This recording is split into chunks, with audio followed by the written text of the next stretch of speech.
Silvio Berlusconi sous pression. Alors que le chef du gouvernement italien est lâché par de nombreux députés, un vote est prévu ce mardi au Parlement sur les finances publiques. Il servira de test pour le Cavaliere qui dément des rumeurs de démission. Mis sous surveillance par le FMI et Bruxelles, le pays menace à son tour d'être emporté par la crise de la dette. François Hollande fâche les écologistes. Lundi soir sur France 2, le candidat socialiste à la présidentielle s'est engagé à préserver la construction de l'EPR, le réacteur nucléaire de 3e génération à Flamanville, dont Europe Écologie Les Verts ne veut pas entendre parler. Mardi matin, le parti a suspendu les négociations avec le PS pour 2012.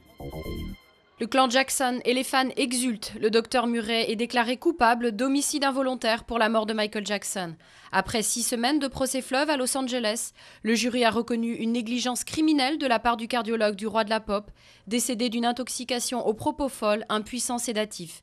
Le médecin est ressorti du tribunal menotté. Il risque jusqu'à 4 ans de prison.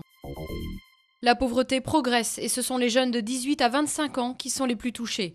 Dans son rapport annuel, le Secours catholique tire la sonnette d'alarme. Près d'1,5 million de personnes ont eu recours à l'association en 2010, une hausse régulière. Autre constat, le niveau d'études met de moins en moins à l'abri. Il avait été le premier à vaincre Mohamed Ali. L'ancien champion du monde des lourds, Joe Frazier, est mort à 67 ans des suites d'un cancer.